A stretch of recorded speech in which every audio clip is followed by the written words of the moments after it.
Wednesday, September the 11th. Today we start early at the famous Hermitage Palace Museum, second largest art museum in the world. We get our tickets and immediately ascend the incredible Jordan staircase, so called because during the Feast of the Epiphany, the Tsar descended this imperial staircase in state for the ceremony of the blessing of the waters of the Neva River.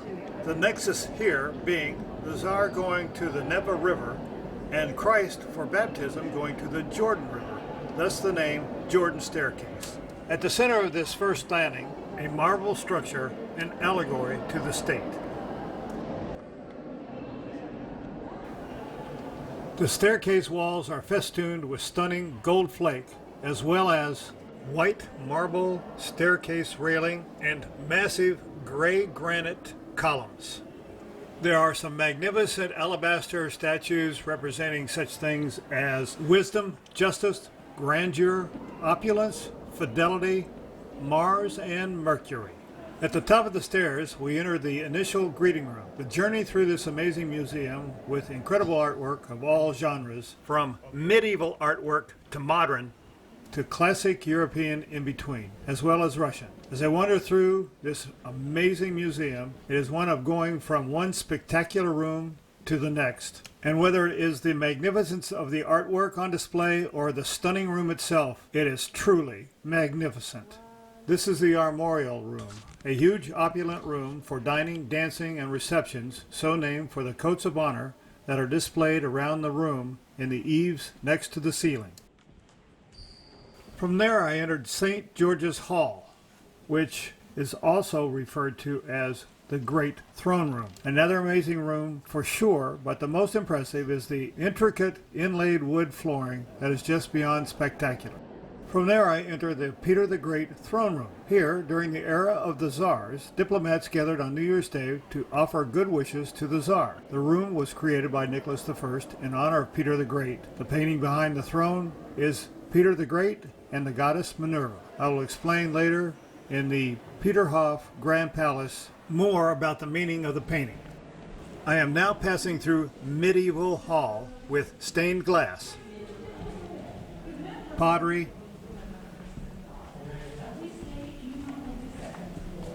some metalwork, and some woodwork.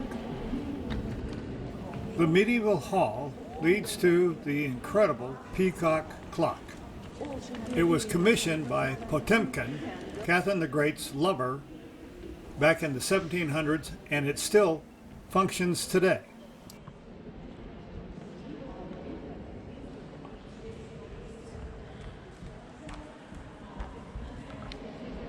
Continuing on from there, you can see the Neva River just outside. At the top of the next stairway, they're cleaning a fabulous malachite vase. An incredible piece of artwork. After passing the beautiful malachite vase, we enter the Da Vinci Hall. The first of his paintings is the Madonna and Child, or the Benoit Madonna. Benoit because it was originally in the possession of the Benoit family.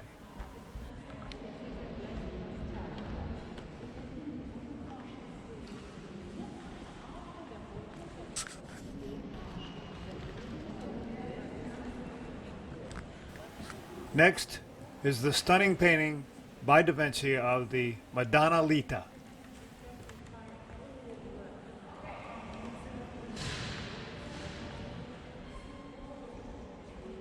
From here, we pass into the Raphael room. I'm not a connoisseur of art, but describing these famous pieces of art is an art by itself. So the next piece by Raphael, it is described in this way, and I quote, "The smooth lines, the harmonious combination of colors, and the compact composition all contribute to a sense of monumentality and grandeur. The painting being the Holy Family with beardless Joseph." The next painting on display is Madonna and Child, thought to be his last work before moving to Florence, where he did most of his work. From the Raphael room, we enter the Raphael Loggia Hall. This hallway is an exact replica of the Raphael Loggia Hall in the Vatican in Rome and was created for Catherine the Great in the 1780s.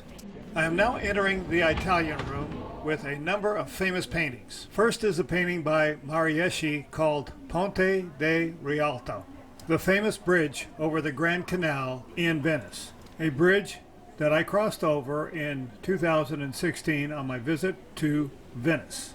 The next painting is a painting by Canaletto entitled Reception of the French Ambassador in Venice, a real-life event that took place in 1726. My final viewing of paintings of note are by the artist Titian. First is Repentant Mary Magdalene, next is The Seduction of Danae, and my final viewing of a painting at the Hermitage is also the final painting of Titian called San Sebastian. As I was making my way out, I passed the statue of the Three Graces, the daughters of Zeus, representing beauty, happiness, and elegance, carved marble statue by Antonio Canova, considered to be the essence of artistic beauty.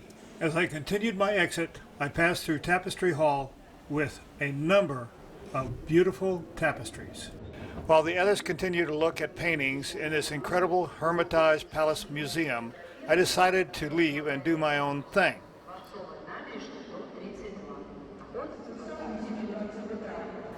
As I head for the metro station, I leave the Hermitage out the Palace Plaza side,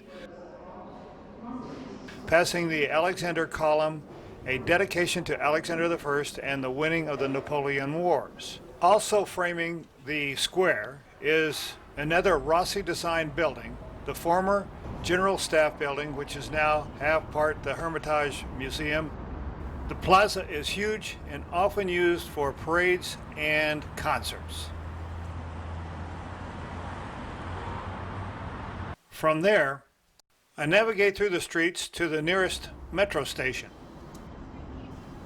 I had been told by Victor, our tour guide, that the deepest underground metro rail line in the world was right here in St. Petersburg, called the Plashad Lenin Station.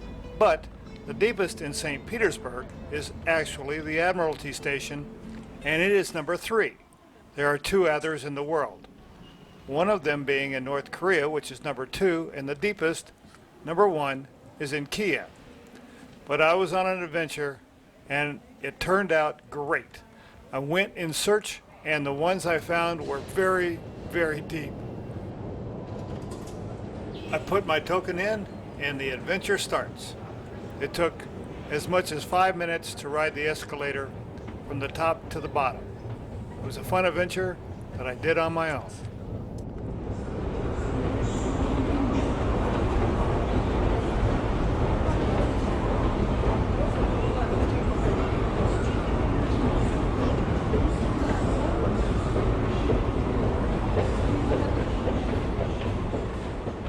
As was the case in Moscow, the metro underground stations here in St. Petersburg are also very well kept, with a myriad of beautiful artwork like mosaics, plaques, sculptures, and paintings.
It took about 10 minutes to ride the escalator all the way up and then back all the way down. You can see the end of it is nearly out of sight.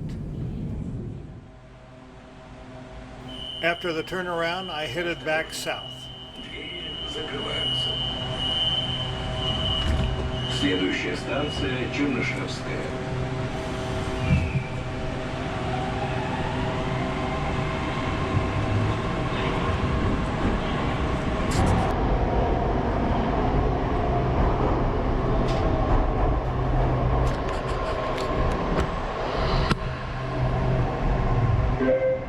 Нарвская.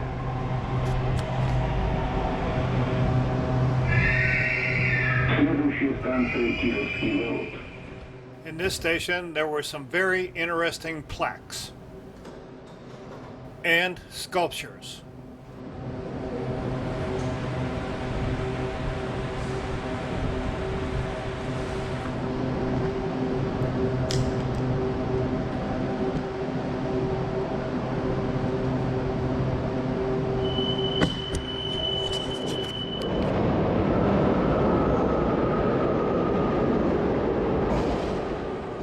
My adventure was coming to a close. It was time to head back.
Having exited the station, I had a few blocks to walk to get back to the hotel.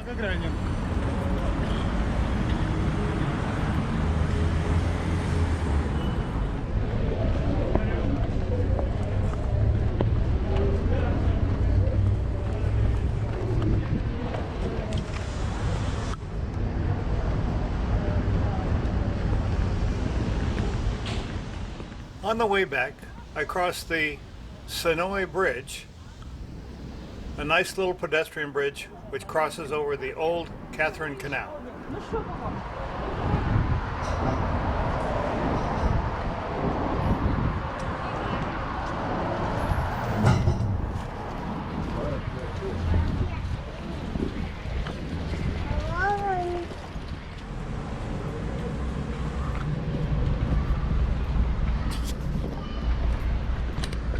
Before long, I was back at the hotel. And it wasn't too much later that the tour group was on a bus headed for Peterhof.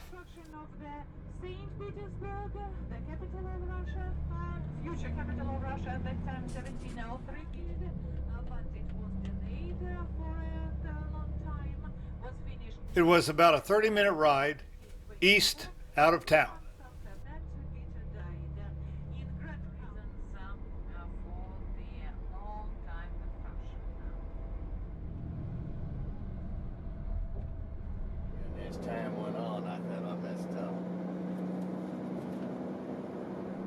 These are real houses. Oh, yeah.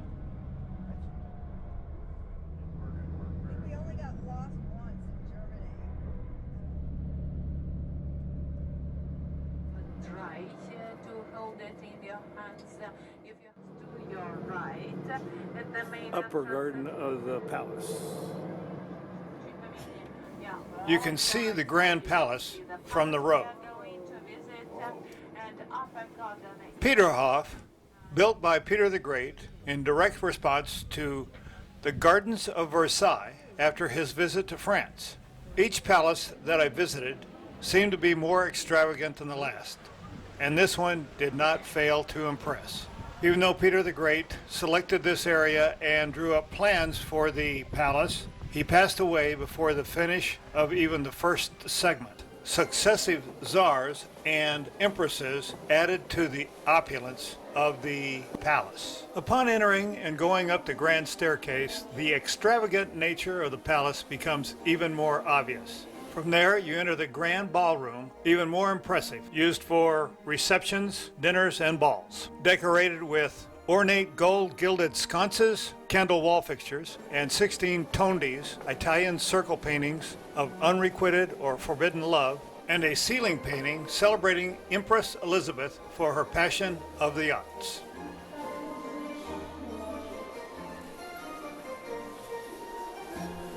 Then into the throne room. Every palace, it is said, needs a throne room for the Tsar or Empress to have a seat of honor, and this one is incredible and was used for formal gatherings and receptions. This is the throne, and the painting behind the throne on the wall is Catherine the Great on her horse. This is one of the sitting rooms, and I can only imagine the distinguished individuals who probably came through this incredible palace. This is the white dining room. And this is the blue sitting room, also used for dining. Next, to explain the Peter the Great portrait with Minerva. Minerva was the goddess of wisdom, war, art, schools, and commerce. Peter the Great was responsible for bringing Russia out of the Dark Ages with improvements for Russia in all of Minerva's qualities, so a fitting portrait of him with her.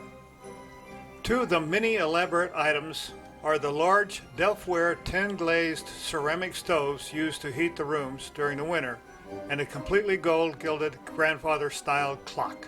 The grandeur of the palace is evident in room after room. There are over 3,500 works of art, from sculptures and chandeliers to paintings and oak-carved relief cabinet doors, oak being Peter the Great's favorite.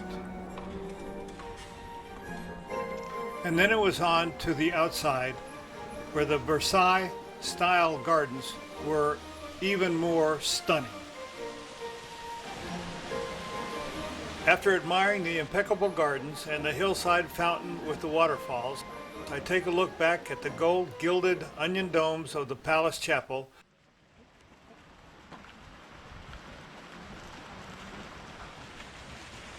and then head for Mont Plaisir, which is a several-minute walk to the grounds full of wonderful trees.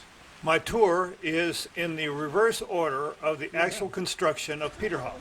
Mont Plaisir Palace was constructed first as the summer palace for Peter the Great.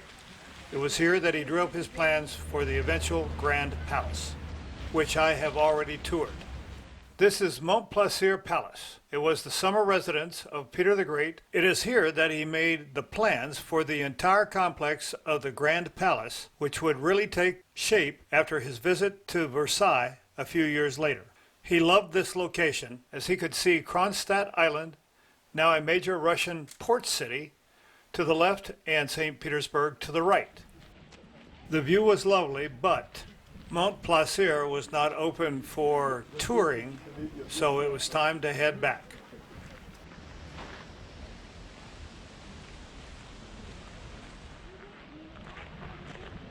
One last breathtaking look at the fabulous fountains, gold-gilded statues, and the canal leading out to the Gulf of Finland, and the gold-gilded onion dome atop the palace itself. And then we headed back to St. Petersburg. Every 3 or 4 holes. Okay? On Trevino's bag. Let me pay $100 a month rent. That should help us Arriving back in town, we head for dinner. On the way, we pass the very famous Bank Bridge. It is a beautiful walking bridge over the old Catherine Canal with two griffins on either side of the bridge. A griffin is a mythological creature with wings of an eagle and the body of a lion, representing superhuman strength, speed, and agility. It's a walking bridge. Huh? It's a walking bridge. Yeah, the walking bridge. One more time, we pass by the Kazan Cathedral, also known as Our Lady of Kazan Cathedral. Our Lady of Kazan being an icon prayed to inside the cathedral and an icon of the highest stature in the Orthodox Church. The most important church. We have arrived at the restaurant and we get off the bus, disembarking on the Green Bridge over the Moika Canal. Yes, Larry. I wish I could. I miss Sarah.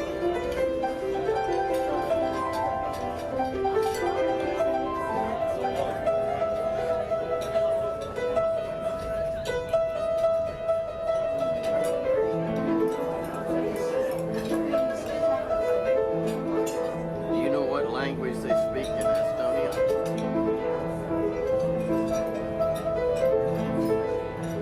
How about Estonia? It can't be very far from Russia. After a short walk, we enter the Literature Cafe, an upscale restaurant dedicated to Alexander Pushkin, a Russian favorite son and noted poet and author, and possibly the greatest orator in Russian literary history.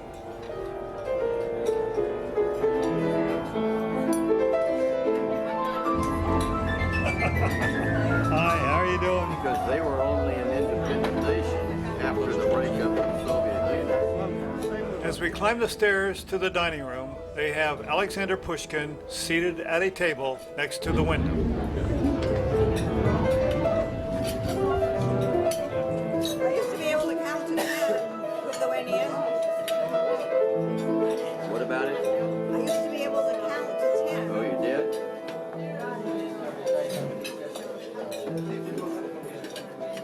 The food was typical Russian cuisine and quite tasty. The main dish was a combination of cheese, mushrooms, onions, and chicken. And dessert was a pleasant mixture of sweetened bread, rice, and carrots. After a very entertaining evening with fabulous food, it was time to return to the hotel. On the way to the bus, we were further entertained by some street performers, fire jugglers, and an awesome violinist. And her music completes our final day here in St. Petersburg.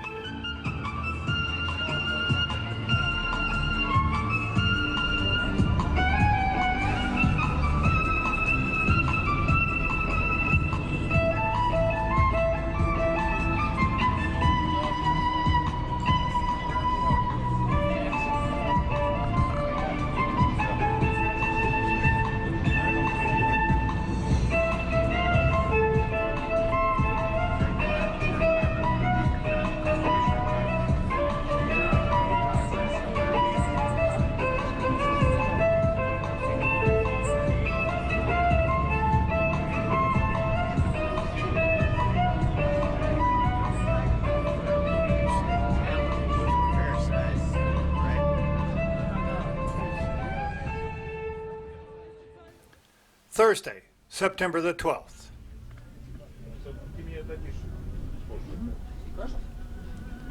We leave early for a full-day bus ride to Tallinn, Estonia. As we leave St. Petersburg, we pass the beautiful Trinity Cathedral one last time. We soon enter, for the final time, the ZSD Western High-Speed Highway Ring Road on our way out of Russia to Estonia, eventually crossing the border at Ivangorod, Russia, where my Russian adventure will end.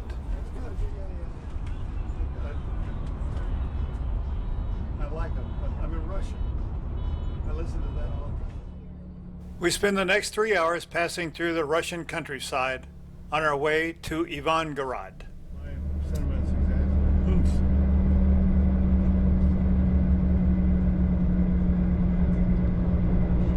Belonged to the Yugoslavians, those indigenous, like Indians, for example. Okay, as an American, not to you. Not to you, Mr. Tom. We nationalized everything. And most probably that you've heard about the term oligarch, yeah? Oligarch. So the structure of the power is based on those oligarchs.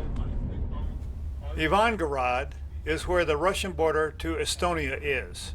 There have been border disputes since the 15th century, and they still continue to this day. Russians built a castle in 1492 to protect its interests. However, Estonia has occasionally taken over control through the centuries, and there have been a number of treaties to try and settle the dispute, but nothing has really stuck. There was an attempt in 2004 to do another one, but it is still on hold. Ivangorod has even been controlled by the Swedes at one point, and the Nazis tried to destroy the fort, but were only slightly successful. The fortress still stands today and is controlled by the Russians.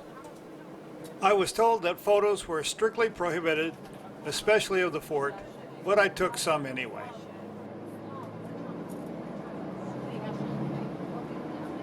Now without luggage. Passports. A final few photos of the fort and the road, leaving Russia behind. My marvelous adventure to Russia has come to a close.